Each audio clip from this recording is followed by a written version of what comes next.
Welcome to The Explainer. Today, we're diving into a pretty bold claim from the world of app development. What if you could actually hold every single one of Canada's laws right in the palm of your hand? We're going to break down an app that says it can do exactly that. I mean, just think about that for a second. Every act from Parliament, every little federal regulation, the Constitution itself, all of it just sitting on your phone, ready to go anytime, anywhere, and, get this, no internet needed. That is a huge promise, and that's the idea we're digging into today. So this big promise comes from an app called, appropriately enough, All Canadian Laws. And its whole deal is to be a completely self-contained legal library that lives on your phone.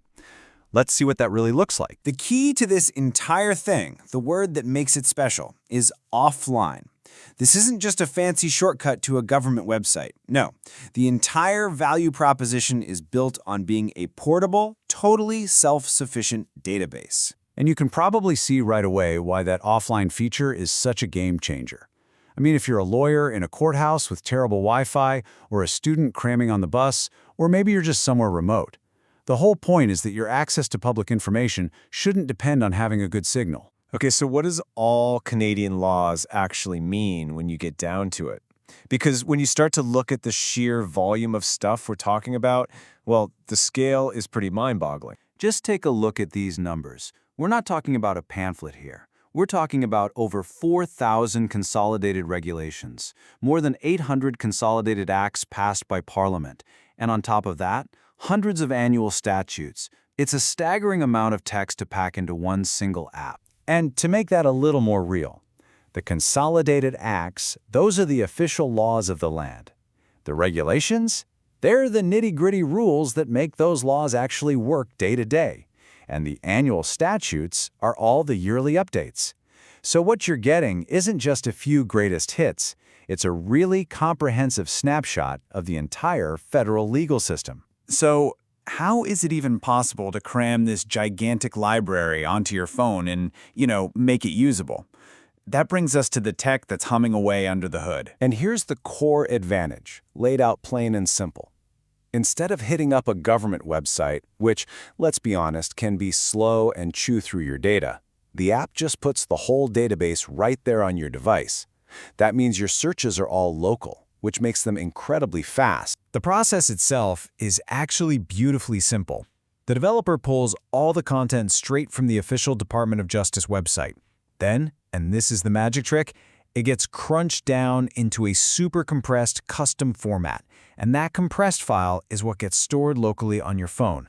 That compression is the secret sauce that makes this whole thing possible. Now, for those of you who like the technical details, a few key decisions make this app tick. That asset-based architecture, that's just a fancy way of saying all the data is bundled inside the app, which is why it works offline. To actually show you the laws, it uses something called a custom web view. And to keep it from feeling sluggish, it uses lazy loading, a clever trick that means it only loads a document when you tap on it.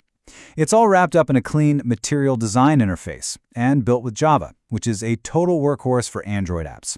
So on paper, this thing sounds solid and really well thought out. But, a slick design on paper is one thing. How does it actually hold up when real people get their hands on it? Let's take a look at what the users are saying. First up, let's talk about one of the app's biggest selling points, its search function. It promises you can search everything at once, get real-time filtering, it'll highlight the text for you. I mean, that sounds like the absolute killer feature, doesn't it? Well, then you see a review like this one, and you can feel the frustration. It seems this user was expecting something like a legal Siri. Ask a question, get an answer. But what they found was a raw database. It really shines a light on this gap between what some users expect and what the app is actually designed to do. And that gap shows up pretty clearly in the overall rating, a 3.3 out of 5. That points to a really mixed bag of experiences. It's definitely not a total disaster, but it's a long way from being universally loved. And some of the feedback points to much more basic problems. I mean, a review this short and to the point, app does not open, suggests that, at least for some people, there were some major stability or compatibility issues. And that's a pretty stark contrast to the professional, robust tech we were just talking about. So this all leads us to the big, crucial question. You've got these powerful features on one side and this really critical feedback on the other. who is this app actually for? And it turns out the developer is very clear on this. They lay out a very specific list of users, lawyers, students, researchers. And this right here is the key. This tells you who the app was built for. People who already know their way around legal documents and just need a handy offline copy. It was never really meant for someone just trying to get a quick answer to a legal question. So really, it's a story of two different realities. On the one hand, you have its incredible strengths. It's a huge free offline database. That's amazing. But on the other hand, you have these real-world user reports of bugs and usability problems that you just can't ignore. So what's our verdict? It's a powerful tool, but for a very specific niche. If you're a law pro who needs the raw text of Canadian law offline and you're willing to put up with a few potential quirks, this app could be a lifesaver. For pretty much anyone else, it might just be an exercise in frustration. But let's zoom out for a second, because the idea here is genuinely fascinating. Is this the future for how we access public data? Packaging up huge data sets into these little offline apps? Could we do this for, say, medical journals or historical records? The tech is there.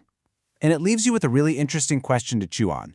What other knowledge is so important that it deserves a permanent offline spot in all of our pockets?